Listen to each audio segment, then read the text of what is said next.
네, 안녕하세요. LS증권의 염승환 이사입니다. 최근 저를 사칭하는 여러 유튜브 방송이나 카카오톡 채널들이 상당히 많은데요. 저는 이제 LS증권과 함께하고 있는 이 연불리와 함께 채널에서 공식적으로 방송을 좀 하고 있고, 저를 사칭하거나 돈을 달라고 한다거나 리딩을 원하거나 이런 것들은 다 사기일 가능성이 높기 때문에 여러분들이 각별히 주의를 하셨으면 좋겠습니다. 네, 안녕하세요. 염승환 이사입니다. 자, 오늘 2024년 12월 9일 시장 함께 읽기 시작하겠습니다. 정말 최악의 하루였고, 이 정치 불확실성이 해소가 안 되면서 아마 개인 투자분들이 많이 오늘 주식을 팔아버렸고, 증시는 무참히 무너져 버렸습니다. 정말 이게 지켜보는 수밖에 없는 상황이라 좀 너무 답답한데요. 예. 정말 지금 방법이 없네요. 예, 없는 상황인데, 어쨌든 주요 이슈들 좀 몇 개 설명해드리고 오늘도 방송 진행하도록 하겠습니다.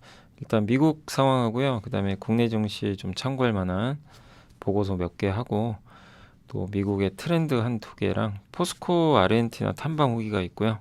아르헨티나 대통령 이야기, 또 리튬 얘기, 트럼프 2.0 시대 해양 플랜트 이런 것들 한번 간단히 설명해 드리겠습니다. 일단 미국은 또 강세를 보였고요. 예, 정말 놀라울 정도의 상승이고, 실업률 이제 반등이 금리 인하를 기대하게 만들면서 나스닥 기술주가 랠리를 보였습니다. 테슬라가 이제 $400 넘었고요. 내년에 대한 전망이 긍정적이라는 보고서가 있었고, 윤 대통령 이제 탄핵 수출하는 이제 부결이 됐죠. 미국 증시는 일단 고용 지표가 좀 괜찮게 나왔는데 일회성이죠, 일회성. 예, 여기 보면 이제 신규 고용자 수가 22만 7천 명 증가했는데 예상보다 잘 나왔습니다. 허리케인과 파업으로 10월달 수치가 안 좋았죠. 그래서 이 부분이 이제 반영되면서 좋았다고 보시면 되겠습니다. 10월 고용은 상향됐고 9월 고용도 기존 수치보다 올라갔습니다. 다만 3개월 월평균 고용자 수는 17만 3천 명으로 아직은 12개월 월평균보다는 좀 낮은 그런 수치고, 문제는 실업률인데 실업률이 올라갔어요. 4.246. 여기서 4.25가 됐으면 실업률은 4.3으로 급등했겠죠. 그럼 증시에 좀 안 좋았겠지만 어쨌든 실업률은 0.1% 정도 상승을 했습니다. 그래서 실업률이 좀 반등하다 보니까 12월 금리 인하 가능성은 일단 높아졌다 라고 보시면 되겠고, 11월 고용은 이제 파업과 허리케인으로 침체됐던 10월에서 회복됐다라고 보시면 좋겠습니다. FOMC에서 금리 낮추는 건 큰 문제 아닌 것 같고요. 연준 위원들은 이제 오스탄 골스베 이분은 비둘기파인데 노동시장은 지속 가능한 완전 고용 수준으로 냉각되고 있다. 그러니까 고용이 좀 꺾이고 있다. 이렇게 언급을 했고, 이분은 항상 매파죠. 금리 올려야 된다고 줄기차게 주장하는 분이라 금리 수준이 이제 제약적이라고 보기 어렵다. 아직도 높다고 생각을 안 하는 것 같더라고요. 그래서 아직 물가 목표 달성 못했다. 금리 인상에 오히려 찬성하는 듯한 느낌이고, 베셈의 클리브랜드 연방은행 총리는 금리 인하 속도는 좀 늦춰야 된다. 예, 인하는 하는데 속도를 늦추자. 약간 매파적으로 발언했고, 메리델리 샌프란시스코 연은 총재는 점진적 인하하자. 비슷한 내용이에요. 금리를 낮추되 천천히 낮추자는 의견이 많았습니다. 신용평가사 피치 같은 경우 미국 경제 이제 언급을 했는데, 미국의 소비자 지출 증가가 예상보다 강하고 관세 인상으로 인해 수입 물가는 상승할 거라고 분석을 했다고 합니다. 물가 위험 커지고 있다. 연준은 금리를 25년까지 낮추되 26년 이후로는 동결할 것 같다. 이렇게 언급을 했고요. 국내에 대한 이제 신용평가 기관들의 주요 전망은 변동 없습니다. 우리나라 신용 등급을 내리진 않았고요. 다만 이 정치 불확실성이 장기화되면 그 신용등급 전망을 낮출 수도 있다. 이런 좀 경고는 있었어요. 정치 불확실성이 한국 같은 경우 언제 빨리 좀 해소되는지가 정말 중요할 것 같습니다. 테슬라가 급등했고요. 목표 주가 $400. 근데 지금 시간의 거래에서 400 넘은 것 같더라고요. 네. 텍사스 공장 방문했더니 괜찮았다. 장기적인 비전이 보였다. 이런 내용이고, 메타와 알파벳 또 틱톡 매각을 해야 되나 봐요. 결국 틱톡에. 그러면 이제 경쟁사 매각 이슈가 있으니까 이들한테는 좀 좋게 작용하는 것 같고, 팔란티어가 무인 AI 조종사 관련 기업인 실드 AI와 국방기술 협력을 한다고 하고요. 엔비디아는 좀 빠졌습니다. 반독점 족사. 그리고 페이팔 마피아 중에 한 명이 이제 데이비드 석스인데 이 사람에 대해서 지금 AI 차르라고 지명을 했어요. AI랑 암호화폐. 차르는 러시아 황제를 일컫는 말이고 그 정권을 위임하는 거죠. 그래서 이 차르의 당선이 임명이 되면 어쨌든 상원의 인준을 받을 필요도 없습니다. 그러니까 이제 대통령이 굉장히 고난을 많이 주는 거죠. 근데 이 사람이 페이팔 마피아 중에 한 명이고 일론 머스크랑 같이 예전에 일을 했기 때문에 일론 머스크의 입김이 작용한 거 아니냐. 그래서 머스크가 운영하는 어쨌든 테슬라 주가가 연일 급등하고 있고 룰루레몬이 오랜만에 이제 주가가 좀 급등했습니다. 실적이 잘 나왔습니다. 이번 주 제일 이슈는 일단 그 수요일부터 중국에서 경제공작회의 과연 이제 어떤 정책을 내놓을지 한번 봐야 되겠고요.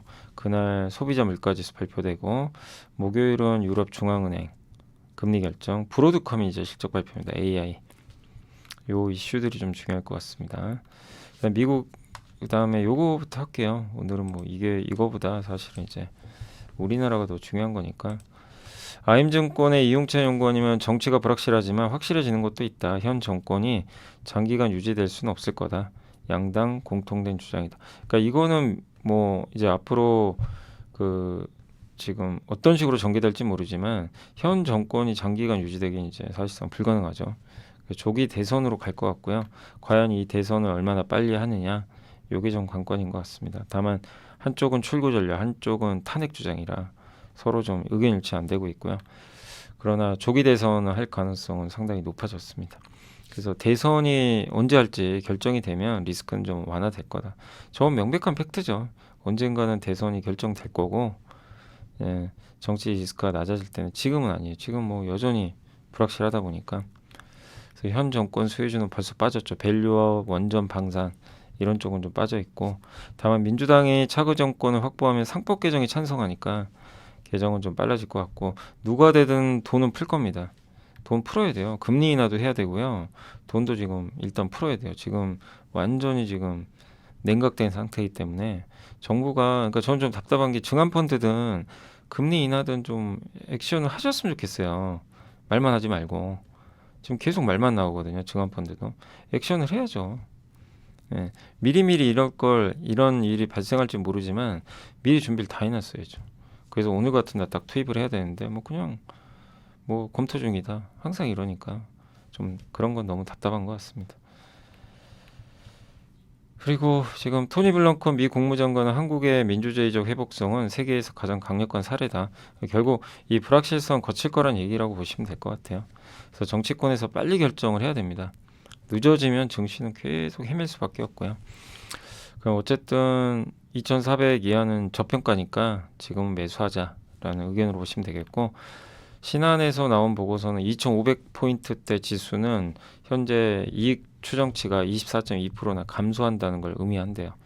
그 정도까지 감소할지 모르지만 그 정도 감익을 반영을 하고 있다고 합니다.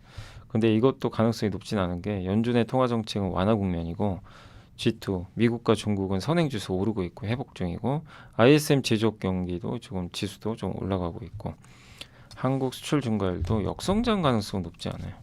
근데 증시는 지금 완전히 그런 거를 이렇게 될 거라고 생각을 하고 그냥 주구장창 밀려버린 거죠. 여기에 어쨌든 정치까지 겹쳐버린 거죠. 그래서 지금 하락은 좀 과도하지 않나 이렇게 보고 있고, 그리고 코스피 2300 지지 기대인데 2300은 지지하지 않을까 싶고요. 지금 코스피 PBR이 여기거든요. 역대 그냥 최저점입니다. 제일 낮은 게 0.81배인데 8일배가 2300 정도 돼요. 350. 사실 다 왔고요. 수출 증가율 이렇게 떨어진 건 뭐 우리가 모르는 건 아니죠. 이미 반영은 됐고. 근데 지금 보면 개인 투자분들이 지금 주식을 많이 팔고 있어요. 지금 점점 한국을 떠나고 있는 거죠. 그런 이제 수급적인 부분이 조금 아쉬운 상황입니다. 근데 어쨌든 시장은 역대급 저평가 상황은 좀 맞다. 지금 버티는 구간으로 보시면 좋겠습니다. 자, 그래서 일단 여기 먼저 보고서 시황 먼저 말씀드렸고, 포스코 아르헨티나 탐방 갔다 오신 것 같더라고요. 그래서 전 세계 리튬 매장은 3위, 자원량 2위, 생산량은 4위인데 아르헨티나 생산 리튬은 염호 리튬이네. 그 호수 있죠. 호수에서 나와서 그래서 염전처럼 이제 증발시키는 거죠. 그래서 4,000m가 넘는 남미 트라이앵글 고지대에서 생산을 하고 있고요. 상대적으로 불순물이 적대요. 리튬이 많고. 옴브레 무에르토 염호고요. 포스코가 운영하는 건 리튬 농도도 지금 높은 수준이라고 합니다. 2.6조 원 투자를 하고요. 네, 아르헨티나가 지금 현재 지난 몇십 년간 되게 안 좋았지만 그래도 최근엔 좀 살아나고 있고요. 물가가 너무 높았는데 이 밀레이 대통령 취임으로 바뀌었어요. 민영화, 공기업 구조조정, 적극적 해외 투자, 유치 이런 것들 세율도 인하하고 이러면서 확실히 좀 뭔가 나라가 좀 분위기는 바뀌었다. 고질적 재정 적자를 흑자로 바꿨고요. 물가 상승률도 이게 평균 10%가 넘는데 지금 2.7로 확 낮췄습니다. 리튬 판매할 때 결제되는 통화는 달러인데 그래서 지금 아르헨티나 혹시 안 좋으면 아르헨티나 통화 가치 떨어질 수 있는데 달러니까 영향은 없다. 그리고 염호 가치는 25년 기준으로 2조 원 정도 된다고 생각하시면 되겠고 리튬 가격이 반등하면 더 가치가 올라가겠죠. 근데 지금은 리튬 값이 안 좋으니까요. 네. 고정비는 좀 높은 편이고 그래서 어쨌든 매출이 많이 나와야 되겠죠. 30년 동안 리튬 생산 가능합니다. 어쨌든 목표 주가는 떨어뜨렸고 지금 철강 업황 개선도 쉽지 않고 신사업은 조금 내년 상반기까지 적자니까 다만 주가는 이런 걸 반영해서 0.4배까지 왔기 때문에 저평가돼 있다. 여기 포스코도 시간이 지나면 좀 나아질 기업이지만 지금 좀 아직은 본격 회복까지 더 필요한 거죠. 주가 바닥까지 온 것 같은데요. 모멘텀은 지금 아직은 없는 상황입니다. 그러니까 좀 더 기다려야 되는 구간이고 재료가 나올 때까지는요. 네, 그래야 이제 올라가겠죠. 아르헨티나 대통령이고요. 여기 이제 이코노미스트에서 나왔던 자료고요. 편집은 그 파도라는 제가 한번 알려드렸죠. 이 사이트에서 했습니다. 국가의 간섭을 없애기 위해 할 수 있는 그러니까 규제를 완전히 풀어버렸어요. 그래서 국가 위험지수 떨어졌고 원래 아르헨티나가 정말 경제가 심각할 정도로 안 좋았습니다. 물가가 매달 13% 오르고요. 매달이요. 예, 페소화도 평가를 떨어뜨려 버렸어요. 그렇지만 어쨌든 이제 물가가 안정화됐습니다. 이 전기톱 들고 다닌 걸로 되게 유명해요. 개혁하겠다 이런 거죠. 재정 지출을 줄이고 있고 재정 흑자 달성했고 정부 부처를 많이 줄여버렸어요. 공공사업 중단했고 보조금도 중단했습니다. 그리고 모든 분야의 규제를 대부분 일단 이제 줄여버린 거죠. 그래서 매일 규제, 약간 트럼프 비슷하죠. 트럼프도 지금 규제 완화하는 것처럼 규제를 지금 다만 지출을 줄이는 건 좀 아프다. 경제는 하락세에 접어들었고 실업률은 급증하고 있다. 아르헨티나 빈곤율이 되게 높죠. 높은 편인데 빈곤층 비율이 무려 53%예요. 이런 것들을 해결하는 과제는 있어요. 그러나 어쨌든 그 아르헨티나가 좀 망가지고 있었는데 이 나라를 조금 정상화시키는데 성공은 한 것 같습니다. 이제 그래서 아르헨티나 이제 많은 분들이 걱정하는 게 아르헨티나 저렇게 되면 포스코한테도 안 좋은 거 아니냐. 근데 정치적 리스크가 좀 많이 완화되고 있어서 그런 부분은 긍정적인 것 같고요. 그리고 트럼프랑도 되게 사이가 좋다고 하더라고요. 아르헨티나 대통령이. 뱅크 오브 아메리카는 27년까지 리튬 공급 과잉 전망, 리튬 안 좋다라고 전망을 하고 있습니다. 공급 과잉 때문에. 그래서 초과 공급이 있을 것 같다. 공급 과잉 해소하려면 전기차 보급률이 현재보다 10%포인트 더 높아져야 되거든요. 쉽지가 않죠. 안 팔리니까. 그래서 이제 리튬 가격을 다 하향 조정했는데 반면에 UBS는 또 오히려 올렸어요. 리튬 값을. 누가 맞을지 모르지만 일단 BOA, 뱅크 오브 아메리카는 조금 리튬에 대해서는 보수적으로 보고 있는 것 같습니다. 하나증권의 윤재성, 김영주 연구원님은 이제 해양 바다에서 원유 시추하는 거죠. 가스나. 이게 8년 내 최대치 기록을 할 거라고 적어주셨고요. 심해 유전 개발 비용도 이거 파이낸셜 타임즈 기사 한번 제가 보여드렸죠. 한 2주 됐어요 벌써. 그때 한번 요약해서 보여드렸는데 그때 거기도 나와 있지만 심해 유전 개발 비용이 14달러에서 8달러로 줄었습니다. 그럼 이제 채산성의 문제는 크게 없겠죠. 그리고 그 올해 8월 멕시코만에서 앙커 프로젝트 최종 투자 결정 이후로 5년 만에 첫 생산을 시작한다고 합니다. 업계 최초로 기존 대비 30% 높은 고압 시스템을 도입을 하고요. 그래서 어쨌든 지금 요게 아마 어디죠? 오일 메이저인데 제 이름이 기억 안 나네요. 그 미국의 오일 메이저로 좀 알고 쉐브론인가 아마 그럴 거예요. 거기서 이제 최종 투자 결정이 무려 5년이 지났지만 이제 해양 플랜트 생산이 시작된다라고 보셔도 좋을 것 같습니다. 해양 플랜트 하면 조선이죠. 조선 또 피팅 있죠. 예, 그런 기업들이 좀 수혜를 받을 수 있다라고 보시면 되겠습니다. 그리고 이제 주요 이슈로는 절파 세대라고 하는데 Z세대랑 알파 세대 합친 거예요. 97, 2012. 예, 그리고 알파 세대는 2010, 2024. 이렇게 좀 섞여 있다고 보시면 되겠고, 경제적인 소비성이 강하고 돈을 안 쓰려고 그래요. 한때 욜로가 되게 유행했는데 욜로가 아니라 이제는 돈 안 쓴다. 쓸데없는 지출 안 한다. 이거예요. 합리적 소비하는 거예요. 피클 같은 거 만들어 먹어요. 피클은 뭐죠? 이제 피클은 되게 오랫동안 이제 절인다 그러죠. 절여서 먹는 음식이죠. 배달 음식도 안 합니다. 직접 만들어 먹어요. 그 복고풍 있죠. 그리고 중고거래를 많이 해요. 여기 피클. 예. 그래서 자기만의 스타일, 남 안 따라하는 거죠. 코로나 시기엔 욜로가 유행했죠. 그냥 지금 이 순간을 즐겨라 이거죠. 근데 잘파 세대는 완전 반대입니다. 그러니까 아껴 쓰는 세대예요. 저소비하는 트렌드입니다. 그러니까 이런 기업들 입장에서 힘들죠. 저런 소비 트렌드가 확산되면 기업들 입장에서 힘들 수 있죠. 근데 또 가성비 제품이나 이런 건 잘 팔리겠죠. 예.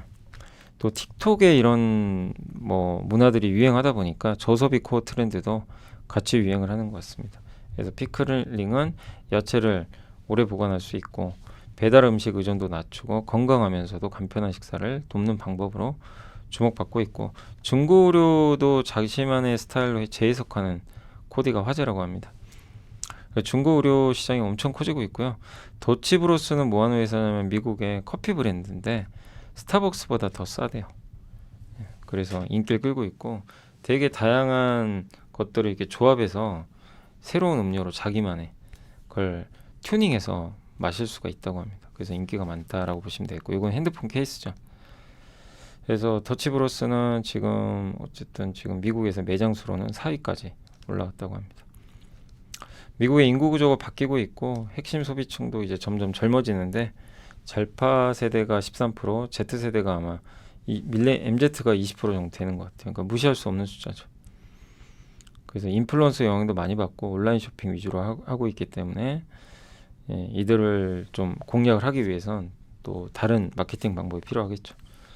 미국의 전력 산업 동향인데 어쨌든 AI와 AI 데이터 센터, 또 미국에다 제조업 공장 짓는 거 이런 것들 때문에 수요가 가파르게 증가하고 있고요. 특히 배전, 예, 그러니까 생산된 전기를 집이나 기업들한테까지 이제 보내주는 역할을 하는 게 배전이죠.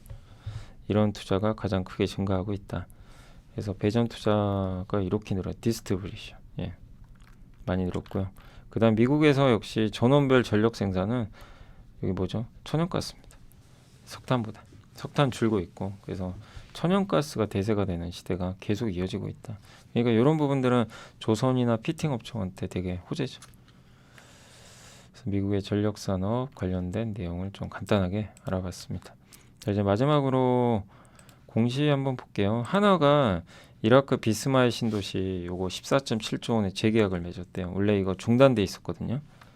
합병 이전에 하나건설을 하나가 합병했는데 예, 그걸 사업을 재개한다고 합니다. 그래서 대규모 도시개발 프로젝트고 여의도 6배 정도 됩니다. 총 사업비가 13조 원 정도 되고 주택 10만 채, 수용 인구 60만 명. 근데 최근 진행 사항은 22년 10월에 공사가 중단됐거든요. 근데 올해 2월에 일부 공사 구간이 재개됐고 12월 5일에 이제 이라크 국가투자청이 계약을 좀 체결했습니다. 그래서 14.7조 원 정도로 기존 계약보다 좀 늘어났고요. 현재 3만여 가구의 그 공사가 완료됐고 그 중에 2만 1,480가구에 이미 주민들이 거주하고 있다고 합니다. 이렇게 생겼어요. 이라크 비스마일. 네, 그래서 내년 하반기부터 실적에 반영되고 하나 입장에서 좋죠. 이런 신도시를 다시 사업을 재개할 수 있어서 좋은 것 같습니다. LX 인터내셔널 판토스라는 운송업체 그거 인수했습니다. 지분을 더 늘렸어요. 75.9%까지. 그래서 지난해 2,890원이나 번 알짜 기업 중에 하나인데 이 기업을 일단 인수를 추가적으로 지분 취득을 했습니다. 그래서 해상운송, 항공운송 이런 거 다 도맡아 하고요. LX그룹과 LG그룹의 물류를 주로 담당합니다. 그래서 이번에 지분율이 75.9까지 올라갔다고 보시면 되겠습니다. 그리고 내부자 매수는 없었네요. 내부자 매수는 12월 5일날 그 금호석이나 네오팜 정도였고 6일 그 내부자 매수는 없었습니다. 그래서 오늘 공시는 요것만 설명을 드리겠습니다. 자, 오늘 이제 장이 끝났고요. 뭐 아시겠지만 오늘 폭락을 했습니다. 증시가.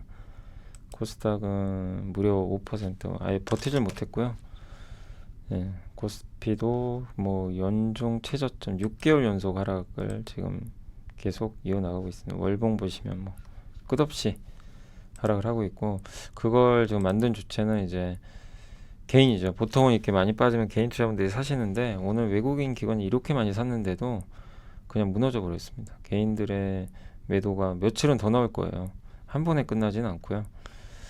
그래서 여지는 더 남아 있을 것 같습니다. 그래서 좀 증시는 되게 어려운 흐름은 더 이어질 수 있는데, 여기서 뭐 갑자기 뭔가 정치적 리스크가 뭐 조기 대선이 빨리 좀 결정이 된다거나 어떤 식으로든 좀 결론이 나면 증시는 또 급반등하겠지만, 그게 아니라 지금처럼 이렇게 가게 되면 시장은 계속 좀 지지부진한 거죠. 아니면 또 한국은행이 금리 인하를 한다거나 증환펀드라든가 뭔가 정부가 액션을 보여주는 모습이 나와야 되거든요. 그러면 좀 바뀌겠죠. 그래서 국내 정치는 지금 미국과 아무 상관도 없고요. 그냥 완전히 무너지는 그런 형태로 가고 있는 것 같습니다. 그래서 너무나 힘든 그런 구간인 것 같습니다. 섹터고 뭐고 없고요. 그냥 오늘 뭐 미디어 일부 주만 폭등을 해버렸고 다 무너졌고요. 뭐 지금 유리기판부터 해서 뭐 이게 시장이 뭐 지금 정상이 아니죠. 네. 근데 이렇게 빠지면 또 나중에 오를 때는 또 급격히 오르겠지만, 이런 게 해소되면 또 완전 폭등장이 한 번은 언제든지 나올 수는 있지만 그건 아직은 뭐 알 수 없는 상황이고. 그래서 오늘은 뭐 제가 섹터니 뭐니 얘기할 게 없습니다. 그냥 오늘은 악재보다는 그냥 시장이 무너져 버렸어요. 시장이 그냥 무너진 흐름으로 생각하시면 되겠습니다. 그래서 오늘 보시면 그나마 하이닉스가 버텼고 모비스랑 KTNG 요 정도만 버텼어요. 요 세 개. 나머지는 다 무너졌고 고려아연이 폭락했고요. 뭐 그냥 나만 아는 기업이 없습니다. 밸류업 관련주, 방산주부터 해서 항공주, 뭐 바이오주, 게임주, 증권주까지 다 무너졌습니다. 그리고 알테오젠, 오늘 뭐 바이오주들은 그 생물보안법 있죠. 그게 연내 통과 힘들어졌대요. 물론 내년에 또 추진하겠지만 연내 통과가 좀 이제 어려워지다 보니까 이런 부분에서 좀 불확실성이 확대되면서 무너져 버렸고요. 그래서 오늘 바이오주들은 좀 투매가 나왔습니다. 바이오는 투매가 나왔고, 거기에 뭐 반도체, 뭐 루닛만 버텼네요, 진짜. 루닛, 안랩. 뭐 안랩은 왜 그런지 아시죠, 여러분들? 안랩은 오늘 뭐 정치 이슈로 올라갔고요. 바이넥스 폭락, 뭐 시노펙스, 참 답답하네요. 나만 아는 기업이 없는 것 같습니다. 증시는 그냥 끝없이 지금 무너지는 그런 상황인 것 같습니다. 그래서 오늘 뭐 많은 기업들의 주가가 좀 급락했고, 오늘은 뭐 오른 게 좀 그죠? 다 여기 보시면 다 뭐죠? 정치 테마주. 정치 테마주들이 이게 질이 그만큼 안 좋은 거예요. 시장 질이 굉장히 안 좋은 거고요. 정치 테마만 좀 급등을 했습니다. 코스피도 오늘 그나마 오른 게 뭐 여기 일부 테마주들, 그나마 뭐 현대모비스 오른 게 좀 눈에 띄고, 하이닉스랑 다 좀 특히 방산주가 가장 안 좋아, 방산과 바이오가 가장 안 좋게 오늘 흘러갔던 것 같습니다. 자, 아무튼 이제 아까도 제가 서두에 오늘 좀 보고서도 몇 개 말씀드렸지만, 지금 분명한 건 결국 시간이 지나면 대선 일정은 나오겠죠. 지금 뭐 누가 봐도 대통령이 정상적으로 국정운영 뭐 할 수 없는 상황이고 해소도 안 되겠죠, 지금은. 그죠? 뭐 계엄이라는 국민의 기본권을 또 침범을 했기 때문에, 그럼 과연 탄핵으로 할 거냐, 아니면 그 여당 쪽에서는 출구 전략 얘기를 꺼내고 있는데, 어쨌든 뭐가 됐든 간에 빨리 대선 전국으로 넘어가야 돼요. 그래야 분위기가 바뀝니다. 그래야 정치 리스크가 완화돼요. 근데 그게 결정이 안 되고 이런 식으로 계속 시간이 끌리면 시장 계속 힘들어지는 거죠. 예. 그래서 좀 빠르게 결론이 나기를 좀 바랍니다. 주식시장이 살아나야죠. 그리고 어떻게든 대선 모드로 넘어가면요, 뭐가 나오냐면 이제 그때부터 분위기가 바뀌는 게 어느 당이든 재정을 풀려고 할 거예요. 지금 내수 완전히 얼어붙어 버려가지고 난리가 아닙니다. 예. 보통 심각한 상황이 아니잖아요. 그러니까 내수 부양 그리고 그 재정 부양하겠죠. 금리 인하 이런 게 나오면 어쨌든 주식시장 분위기는 좀 바뀔 수 있거든요. 그래서 그런 게 좀 빨리 예, 결정이 좀 되길 바라고요. 또 정부도 가만히 있지 말고 시장이 이렇게 망가지고 있는데 가만히 있을 게 아니라 빨리 뭔가 유동성을 투입해가지고 방어를 해줘야 될 것 같습니다. 그런 것들이 빨리 좀 가셔야 되기를 한번 바라보겠습니다. 뭐 제가 더 이상 여기서 뭐 드릴 말씀 없는 것 같고요. 계속 버티시라는 얘기밖에는 못할 것 같습니다. 예.